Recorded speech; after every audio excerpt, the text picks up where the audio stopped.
কদমতলী এলাকার শ্যামপুর মৃধাবাড়ি সড়ক সংলগ্ন শ্যামপুর খাল। ময়লা আবর্জনা থেকে শুরু করে যত ধরনের বর্জ্য আছে তার সবই ধারণ করতে হয় এই খালকে। যে খালটি এলাকাবাসীর জন্য হতে পারত আশীর্বাদ, সেটি এখন যেন দুঃখের আরেক নাম। প্রায় ৫ কিলোমিটার দৈর্ঘ্যের এই খালের প্রস্থ কোথাও ১৫ ফুট, কোথাও বা ৩৫ ফুট।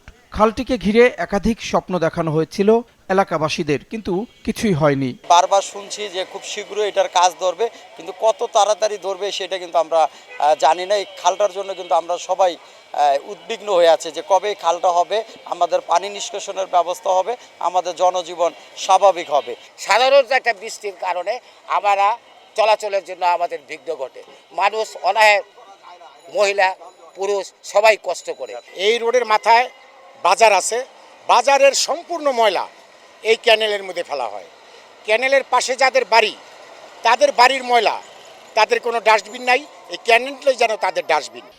খিলগাঁওয়ের জিরানি খালেরও একই অবস্থা। কাগজে কলমে খালটির দৈর্ঘ্য প্রায় ৮.৫ কিলোমিটার। সিটি কর্পোরেশনের পক্ষ থেকে খালটি উদ্ধারের কথা বারবার বলা হলেও সেটি শুধু বিবৃতির মধ্যেই সীমাবদ্ধ ছিল বলছেন এলাকাবাসী। মাঝে উদ্ধারের নামে খনন করতে এসে উল্টো খালের পাশের সড়কটি ক্ষতিগ্রস্ত করেছে কর্পোরেশনের কর্মীরা। নদী খনন বা খাল খননের জন্য যেভাবে সিস্টেম, এটাকে ওইভাবে কিন্তু হচ্ছে না। মাটিগুলো নিচ থেকে তুললে পরে এইখান থেকে রাখে, আবার এই রুটগুলো সব নিচে নেমে যাচ্ছে। খাল কিন্তু আবার আগের জায়গায় চলে যাচ্ছে। ওয়ালটন ফ্রিজ কিনে অনেকের মতো আপনিও হয়ে যেতে পারেন মিলেনিয়াল। সেরা পণ্যের সেরা অফার।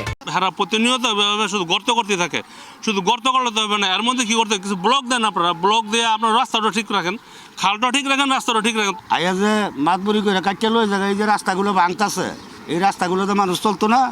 দক্ষিণ সিটির আওতাধীন শ্যামপুর, জিরানি, মান্ডা ও কালুনগর খালকে ঘিরে যে প্রকল্প নেওয়া হয়েছে সেটি বাস্তবায়ন হলে বদলে যাবে এই এলাকার চিত্র, বলছেন দক্ষিণের মেয়র। মাননীয় প্রধানমন্ত্রী আমাদেরকে যে প্রকল্প দিয়েছেন প্রায় ১,০০০ কোটি টাকার মতো ৪টা খাল নিয়ে, এই কাজটা আমরা শুরু করে দিয়েছি।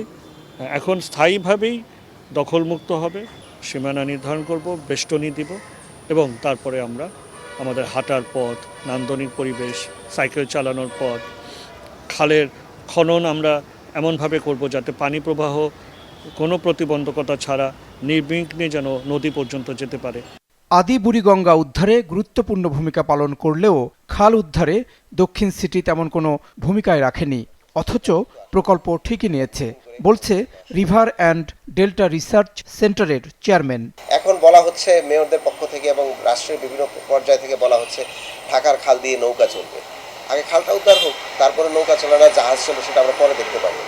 হ্যাঁ, আর এই ময়লা পানির ভিতর দিয়ে কি নৌকা চলবে? যে খালের গভীরতা হচ্ছে কোথাও মাজা পানি, কোথাও বুক পানি, কোথাও 5 ফিট, কোথাও 3 ফিট। ওয়াকওয়ে সাইকেল দেন তো আপনি খালের ভিতরেই করবেন, খালের জায়গার ভিতরে। এটা আরেক দখল। আমাদের এই ধরনের প্রতিশ্রুতি দরকার নাই। খালটা দয়া করে উদ্ধার করেন। দীর্ঘদিন ধরে খালগুলো ময়লা আবর্জনা পরিষ্কার না করায় এবার বর্ষা মৌসুমে ভয়ানক জলাবদ্ধতার আশঙ্কা করছেন খালপাড়ের স্থানীয়রা। জাহিদ সেলিম, মাছরাঙা সংবাদ, ঢাকা।